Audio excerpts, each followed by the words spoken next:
नमस्कार। Liver cirrhosis. Liver cirrhosis की समस्या जो लोग अल्कोहल लेते हैं उनको भी होती है, लेकिन आजकल ये देखने में आ रहा है कि जो लोग बिल्कुल भी अल्कोहल नहीं ले रहे हैं उनको भी नॉन अल्कोहलिक लिवर डिसीजेस एकदम से हो जा रही हैं। कारण क्या है? कारण है पाचन तंत्र पर पड़ता हुआ अनावश्यक भार।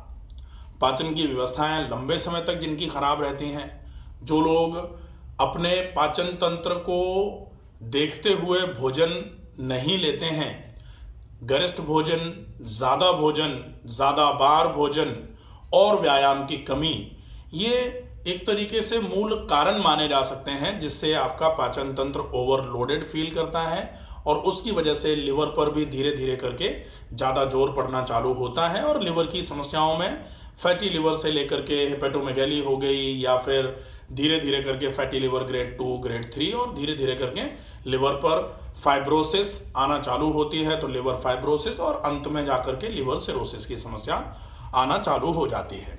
लिवर सिरोसिस के लिए पूरा एक वीडियो है, liver cirrhosis by doctor Ramakant Sharma, कैसे होती है, क्या क्या कारण है, ये पूरा उसमें डिटेल में बताया हुआ है।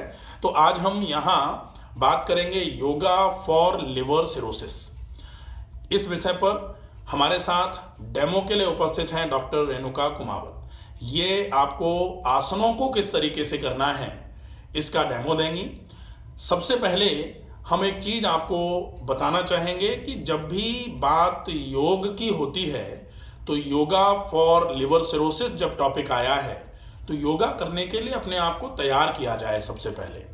तो वैसे तो योगा के पूर्व की तैयारियां बाय डॉक्टर रमाकांत शर्मा एक पूरा वीडियो है जिसमें आपको ये बताया गया है कि आपको जगह कैसी चुननी चाहिए, कहाँ योगा करना है, आपको कपड़े कैसे पहनने चाहिए योगा करने के समय, आपका शरीर किस तरीके से तैयार होना चाहिए योग करने के पूर्व, और फिर आप योग में क्या क्या किस तरीके से करते हैं उसका अभ्यास किया जाए। आज हम आपको दो विशेष बातें बता रहे हैं। योग में योग के पूर्व आपको सबसे पहले शोधन का ध्यान रखना पड़ेगा, शुद्धि का ध्यान रखना पड़ेगा।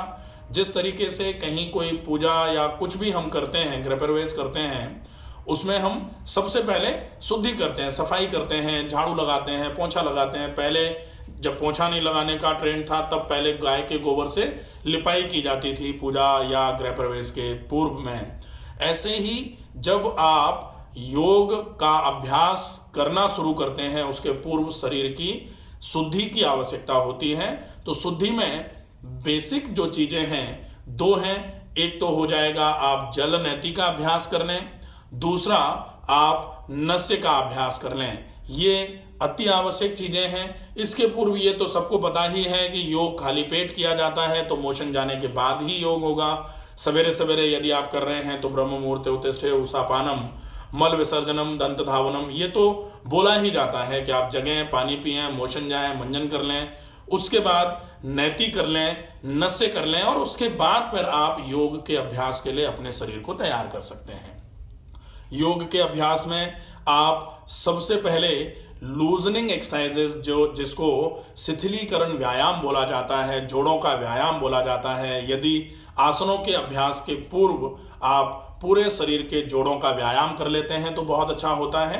अब जब व्यायाम हो जाएगा उसके बाद आपको आसनों का अभ्यास करना है।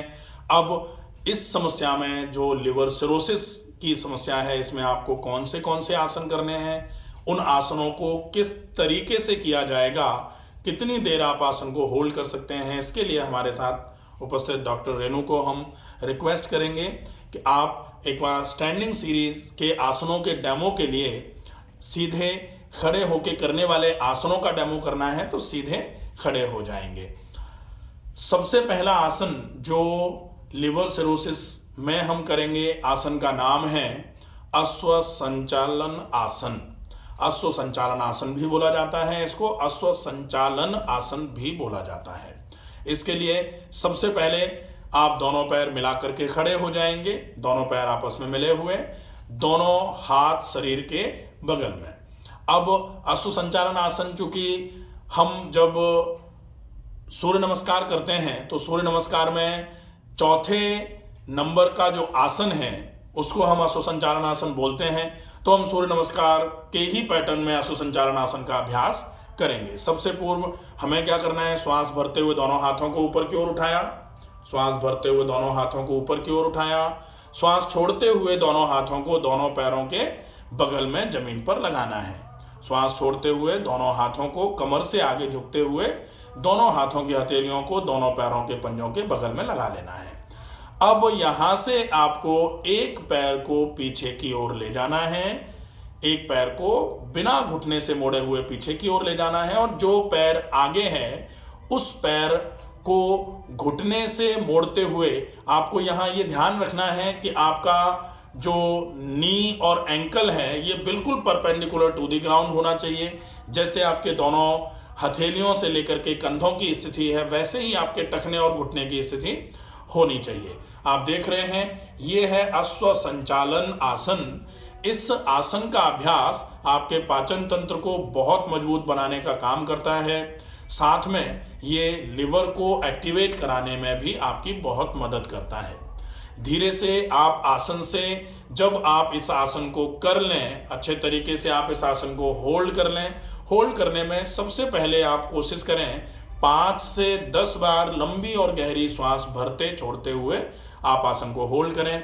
जब टाइम पूरा हो जाए तो श्वास को भरते हुए, चूंकि हम आसन की अवस्था में आए थे, तो श्वास को छोड़ते हुए पीछे वाले पैर को धीरे से आगे की ओर लेकर के आएंगे, और अब श्वास को भरते हुए धीरे से दोनों हाथों को ऊपर की ओर उठाना है। पूरा श्वास को भरते हुए दोनों हाथ ऊपर की ओर उठाना है, और श्वास को छोड़ते हुए धीरे धीरे धीरे धीरे करके सामान्य स्थिति में हाथों को लेकर के आ जाएंगे। ये पहला आसन अश्व संचालन आसन की प्रैक्टिस हमने करी, जो लिवर सिरोसिस में आपके लिए बहुत ज़्यादा फायदेमंद माना जाएगा। दूसरा आसन जो खड़े होके ही हम करेंगे लिवर सिरोसिस के केस में, आसन का नाम है त्रिकोणासन। त्रिकोणासन के लिए दोनों पैर मिला करके हम पहले खड़े हुए हैं, ये स्थिति पोजीशन हो जाती है। अब आसन की स्टार्टिंग पोजीशन है ये। आसन करने के लिए सबसे पहले दोनों पैरों के बीच में कम से कम 2.5 से 3 फीट का फासला आप बना सकते हैं। 2 से 2.5 फीट का फासला बनाया जा सकता है। जितना आप कंफर्टेबली दोनों पैरों को दूर दूर कर सकते हैं, उतना आप आराम से पैरों को दूर दूर करके रखें। अब दोनों हाथ चूंकि थाइस के साइड्स में हैं, अब श्वास को भरते हुए दोनों हाथों को सबसे पहले कंधे के बराबर ऊंचाई में उठाया जाएगा। श्वास को भरते हुए हाथों को कंधे के बराबर ऊंचाई में उठाया। अब श्वास को छोड़ते हुए दाहिने हाथ का पंजा बाएं पैर के पंजे पर जाएगा, और बायां हाथ सिर से पूरा ऊपर की तरफ रहेगा। दाहिने हाथ का पंजा बाएं पैर की तरफ, और जो बायां हाथ था वो सिर से बिल्कुल ऊपर की ओर रहेगा, और नज़र हमारी जो हाथ ऊपर है उस हाथ के अंगूठे पर रहेगी। यहाँ श्वास छोड़ते हुए आप आसन की अवस्था में गए थे। आसन में जाते समय आपका पूरा का पूरा एब्डोमिनल एरिया टॉर्क की स्थिति में आया था, ट्विस्ट हुआ था, इसलिए ये आसन आपके पाचन तंत्र के लिए बहुत मजबूत माना जाता है, पाचन तंत्र को दुरुस्त करने का काम करता है। साथ में लिवर को एक्टिवेट कराने का भी ये आसन बहुत अच्छे तरीके से काम करेगा। खून के संचार को लिवर तक पहुंचाने में बहुत मददगार सिद्ध होता है, इसलिए लिवर की समस्याओं में ये आसन आपके लिए बहुत असरकारक सिद्ध होगा।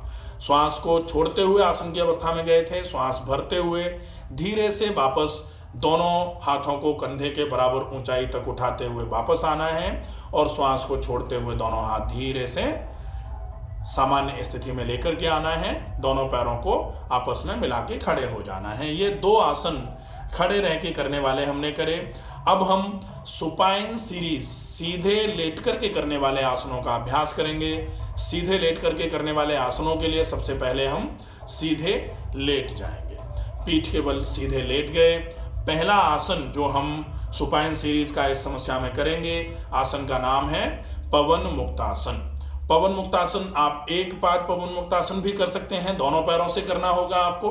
आप लिवर सिरोसिस की समस्या में इस आसन को दोनों पैरों से एक साथ भी कर सकते हैं। तो आज हम दोनों पैरों से एक साथ इस आसन का अभ्यास कैसे किया जाएगा ये देखेंगे। पवन मुक्तासन के लिए दोनों पैर मिले हुए, दोनों हाथ शरीर के बगल में, हथेलियां जमीन की ओर। श्वास को भरते हुए बहुत धीरे धीरे करके दोनों पैरों को घुटनों से बिल्कुल भी बिना मोड़े हुए पूरा 90 डिग्री तक सबसे पहले उठाना है।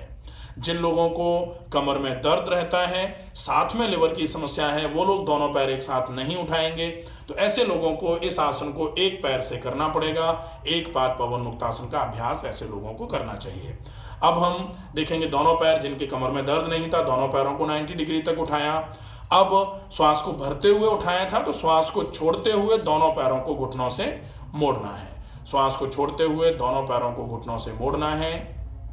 दोनों पैरों को धीरे धीरे करके, योग में ये बहुत ज़रूरी होता है कि रिदम से मूवमेंट होगा, स्लोली मूवमेंट को आप धीरे धीरे करके अडॉप्ट करेंगे। अब श्वास को छोड़ते हुए आपने दोनों पैरों को घुटनों से मोड़ लिया।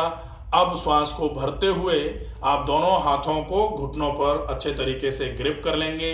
श्वास को फिर धीरे धीरे करके छोड़ा जाएगा और दोनों घुटनों को हाथों की मदद से सीने की तरफ खींच करके लाना है। दोनों घुटने सीने की ओर आते हुए धीरे धीरे करके श्वास को छोड़ रहे हैं। दोनों घुटने सीने की ओर आ रहे हैं। अब जब आपको ऐसा लगे कि घुटने मैक्सिमम सीने की ओर आ चुके हैं, अब आपको गर्दन को उठाते हुए नाक को घुटनों के बीच में लगाना है। ये तब करेंगे जब गर्दन में दर्द बिल्कुल भी नहीं हो रहा हो। अगर गर्दन में दर्द है, सर्वाइकल स्पॉन्डिलाइटिस की प्रॉब्लम है आपको, तो आप गर्दन को बिना उठाए हुए आप इस आसन का अभ्यास कर सकते हैं। आपको पेट के जो भी रोग हैं उनमें तो आपको बिना गर्दन को उठाए भी आराम हो जाता है। तो ये पूरा पवन मुक्तासन का अभ्यास, श्वास को छोड़ते हुए आप गर्दन को उठा के नाक को घुटनों के बीच में लगाया आपने। धीरे से श्वास को भरते हुए आप सबसे पहले गर्दन को पीछे की तरफ ले गए। अब आप श्वास को फिर से छोड़ दें। अब श्वास को भरते हुए दोनों पैरों को ऊपर की ओर उठाना है। दोनों पैरों को श्वास को भरते हुए पूरा 90 डिग्री की ओर उठा लिया आपने, और श्वास को छोड़ते हुए धीरे धीरे करके आपको पैरों को नीचे की ओर लेकर के आना है। ये आसन हो जाएगा सीधे लेट करके करने वाला पवन मुक्तासन। ये आसन आपके पाचन तंत्र संबंधित किसी भी प्रकार की समस्या में बहुत अच्छे तरीके से आपकी मदद करता है। साथ में अगर लिवर से रिलेटेड कोई समस्या है, चाहे वो फैटी लिवर की हो या फिर लिवर सिरोसिस की हो, यह आसन आपके लिए काफ़ी मददगार सिद्ध होता है। लिवर सिरोसिस के केस में अगर पेट में पानी भर जाता है, जिसको जलोदर की समस्या या असाइटिस या पेरिटोनाइटिस बोला जाता है, उस केस में ये डिपेंड करेगा कि आपके पेट में कितना पानी भरा हुआ है या पेट में कितना एब्डोमिनल डिस्टेंशन है। अगर एब्डोमिनल डिस्टेंशन ज़्यादा है तो पेट को दबाने से तुरंत आपको सफोकेशन होगा, बेचैनी घबराहट होगी। ऐसे केस में आपको आसन को अपनी श्रद्धा के अनुसार ही करना है। ज़्यादा जोर लगा करके आसन का अभ्यास नहीं किया जाना चाहिए। जितना आप आसानी से कर सकते हैं उतना ही आप अभ्यास करें। अब हम प्रोन सीरीज का आसन देखेंगे, पेट केवल लेट के करने वाला आसन। तो धीरे से करवट लेते हुए पेट केवल लेट जाएंगे। पेट केवल लेट करके करने वाले आसनों में इस समस्या के लिए जो आसन है वो है भुजंगासन। भुजंगासन के अभ्यास के लिए दोनों पैर आपस में मिले हुए, दोनों हाथ शरीर के बगल में, धीरे से दोनों हाथों को सीने के बगल में लेकर के आएंगे, हथेलियों को जमीन पर लगाए हुए। दोनों कोहनियां शरीर से मिली हुई होनी चाहिए, माथा जमीन पर टिका हुआ। अब श्वास को भरते हुए सबसे पहले आपको माथे को उठाना है, नाक को उठाना है, गर्दन को ऊपर की ओर उठाते हुए पूरे सिर को ऊपर की ओर ले आना है।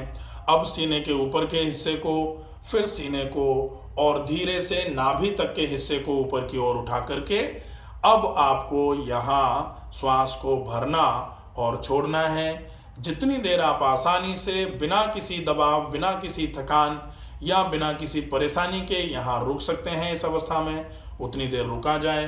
कोशिश करें 5 बार से लेकर के 10 बार तक लंबी गहरी श्वास भरते और छोड़ते हुए आप इस आसन में रुक सकते हैं। जैसे ही समय पूरा हो, श्वास को भरते हुए हम आसन में आए थे, श्वास को छोड़ते हुए धीरे धीरे करके पहले नाभि से ऊपर का हिस्सा पेट का जमीन पर लगाना है, फिर सीने को जमीन पर लगाना है, फिर धीरे से चिन, नाक और माथे को जमीन पर लगाते हुए सामान्य स्थिति में आ जाना है। ये आसन हो जाएगा पेट के बल लेट करके करने वाला आसन। अब हम सीधे बैठ करके करने वाले आसनों का अभ्यास करेंगे। धीरे से सीधे बैठने की स्थिति में आ जाएं। सीधे बैठ करके करने वाले आसनों में सबसे पहला आसन हम करेंगे अर्ध मत्स्येंद्रासन। अर्ध मत्स्येंद्रासन की प्रैक्टिस जो है, इसके लिए सबसे पहले आप अपने दाहिने पैर को घुटने से मोड़ते हुए दाहिने पैर की एड़ी बाएं पैर के कूल्हे के पास ले जाएंगे। दाहिने पैर की एड़ी बाएं पैर के कूल्हे के पास ले जाना है, अर्ध मत्स्येंद्रासन। अर्ध मत्स्येंद्रासन में आपको क्या करना पड़ेगा कि घुटने को इस तरीके से मोड़ना है, ऐसे ऐसे करके मोड़ेंगे। ये वाले पैर की एड़ी जो है ना, ये दूसरे वाले पैर के पास जाएगी। फिर दूसरे वाले तलवे को आपको घुटने के साइड में यहां रखना होगा। ठीक है, तो कैसे करेंगे? इस वाले पैर की एड़ी को इस वाले हिप के पास में, नीचे से, हाँ ये, ठीक है, ये हो जाएगा। अब जो दूसरा पैर फैला हुआ है, उस पैर का टखना घुटने से मोड़ करके आप अपने दाहिने पैर के घुटने के दाहिनी तरफ रखेंगे, बिल्कुल। ठीक है, ये हो गया। अब यहां आपने एक गौमुखासन होता है। गौमुखासन में क्या था, दोनों घुटने एक दूसरे के ऊपर आ रहे हैं, लेकिन यहां आपको तलवा जो है वो तलवा थोड़ा सा आगे की ओर खिसकाते हुए, हाँ ये, ठीक है, ये हो जाएगा। अब आपका जो पैर ऊपर है उसका अपोजिट वाला हाथ आपको, अब श्वास को भरते हुए दोनों हाथों को कंधे के बराबर ऊंचाई में उठा लेना है। अब आपका जो पैर ऊपर है उसका अपोजिट वाला हाथ सामने की ओर आएगा, हाँ ये, और यहां से घुटने से रैप करते हुए इस हाथ को टखने पर ले जाएंगे, और दूसरा वाला हाथ जो है ये जाएगा आपका पीछे की ओर, ये, ठीक है। ये हो जाएगा अर्ध मत्स्येंद्रासन। अर्ध मत्स्येंद्रासन का अभ्यास जो है ये पाचन तंत्र से संबंधित किसी भी प्रकार की समस्या में आपके लिए बहुत उपयोगी सिद्ध होता है। और अगर बात डायबिटीज की आती है तो अर्ध मत्स्येंद्रासन और मंडूकासन, ये दो आसन कभी भूले नहीं जाते हैं। तो डायबिटीज के केस में भी आसन बहुत अच्छा है क्योंकि पैनक्रियाज को एक्टिव करता है। यही आसन आप लिवर के लिए भी बहुत अच्छा माने, क्योंकि अगर आप पूरे तरीके से पेट को टॉर्क के मूवमेंट में ले जा रहे हैं, ट्विस्ट करा रहे हैं, तो निश्चित ही ये पूरे के पूरे आपके पाचन तंत्र को एक्टिव कराने का काम करेगा, लिवर पर खून के संचार को बहुत अच्छे तरीके से बढ़ाने का काम करेगा। तो अगर आप इसको, जैसे आपने अभी इस जो कर रखा है वो, जैसे बायां पैर जब ऊपर की ओर है तो ये आपके शुगर के लिए बहुत इफेक्टिव रहेगा, और दाहिना पैर जब ऊपर की ओर रहेगा तो ये लिवर से संबंधित समस्याओं के लिए बहुत अच्छा काम करेगा। तो ये आसन हो जाएगा। अब धीरे से आसन जब पूरा हो जाए तो श्वास को छोड़ते हुए, आप आसन में आए थे, श्वास को भरते हुए दोनों हाथों को कंधे के बराबर ऊंचाई में उठाया और श्वास को छोड़ते हुए धीरे से हाथों को नीचे की ओर ले आए। फिर श्वास को भरा और श्वास को छोड़ते हुए दोनों पैरों को सामने की ओर फैला दिया। ये आसन हो जाएगा आपका अर्ध मत्स्येंद्रासन। एक अंत में हम एक और आसन का अभ्यास करेंगे। आसन का नाम है जानुशिरासन। जानुशिरासन के लिए हमें क्या करना होगा, दोनों पैर सामने फैला करके बैठे हुए हैं। अब आप अपने दाहिने पैर को घुटने से मोड़ते हुए दाहिने पैर की एड़ी को बाएं पैर की रूट ऑफ थाई पर लगा दिया आपने, ठीक है। अब बाएं पैर को थोड़ा सा बाईं तरफ ले गए, बाएं पैर को थोड़ा सा बाईं तरफ ले गए, थोड़ा सा और सामने और लेटरल के बीच में आपको अपने बाएं पैर को रखना है। सामने, फ्रंट और बिल्कुल कंप्लीट लेटरल के बीच में आप अपने पैर को रखेंगे। आपने अब दोनों हाथ अपने, आपको जो पैर फैला हुआ है उसके घुटने पर लगाने हैं। जो पैर फैला हुआ है उसके घुटने पर दोनों हाथ की हथेलियां लगाएं, जो पैर फैला हुआ है उस पर। अब श्वास को भरते हुए आप अपने दोनों हाथों को उठाएंगे, दोनों हाथों को इस तरीके से उठाएंगे और हल्का सा बैकवर्ड बैंड देंगे, और श्वास को छोड़ते हुए जो पैर फैला हुआ है उस पैर के टखने पर दोनों हाथों की हथेलियों को लगाते हुए, क्योंकि कमर से आपको आगे आना है, कमर से आगे आना है, दोनों हाथों की हथेलियां जो पैर फैला हुआ है उसके टखने पर लगा देनी है, और जो सिर है वो घुटने पर लगाना है। जानु मतलब घुटना, और सिर आप घुटने पर लगा रहे हैं, इसलिए इस आसन का नाम जानु सिरासन बोला जाता है। आप इस आसन को यदि दाहिनी तरफ से करते हैं तो ये लिवर को पूरे तरीके से कंप्रेस कराने का काम करता है, इसलिए लिवर में काम करेगा। बाईं तरफ से अगर आप इस आसन को करते हैं तो ये आसन शुगर के लिए बहुत इफेक्टिव माना जाता है। श्वास को छोड़ते हुए आप आसन की अवस्था में गए थे, श्वास को धीरे धीरे करके भरते हुए आप धीरे से आसन से वापस आएंगे। दोनों हाथों को ऊपर की ओर उठाना है और श्वास को छोड़ते हुए धीरे से हाथों को नीचे की ओर ले आना है। ये आसन हो जाएगा आपका जानुसिरासन। फिर से श्वास को भरा और श्वास को छोड़ते हुए दोनों पैरों को सामने की ओर फैला लेना है। ये पूरे आसनों का अभ्यास हो गया। आसनों के पश्चात आप प्राणायाम का अभ्यास, जो लिवर सिरोसिस की समस्या है इसमें अनुलोम विलोम प्राणायाम और डीप ब्रीदिंग, लंबी गहरी श्वास भरना, भरी गई श्वास को बहुत धीरे धीरे करके छोड़ना, इसका अभ्यास कम से कम 100 बार जरूर किया जाए। अनुलोम विलोम कम से कम 10 मिनट से ज़्यादा टाइम के लिए किया जाए। और चूंकि यहाँ जो लिवर सिरोसिस की समस्या है, पेशेंट बहुत परेशान रहता है, तो मेंटल रिलैक्सेशन के लिए अगर संभव हो जाए तो कम से कम 21 बार भ्रामरी प्राणायाम का अभ्यास, कम से कम 11 बार ओमकार का उच्चारण, और उसके पश्चात शवासन का अभ्यास कम से कम 15 से 20 मिनट के लिए, जिसमें जो रिलैक्सेशन टेक्निक्स हैं उनका अभ्यास भी किया जा सकता है, या डायरेक्ट शवासन भी 5 से 7 मिनट के लिए किया जा सकता है। ये पूरा सेशन यदि किया जाएगा तो निश्चित ही लिवर सिरोसिस में लगभग महीने भर में ही आपको बहुत अच्छा आराम मिलना चालू हो जाएगा। इसके साथ में आपको खाने पीने में क्या खाना है, आपको व्यायाम कौन से करने हैं ये बताया है अभी, इलाज कौन से होने चाहिए लिवर सिरोसिस के लिए। तो liver cirrhosis by doctor Ramakant Sharma, इसमें फूड और ट्रीटमेंट के बारे में आपको बताया गया है। और ये वाला पूरा वीडियो जो है ये योगा फॉर लिवर सिरोसिस का हो जाएगा।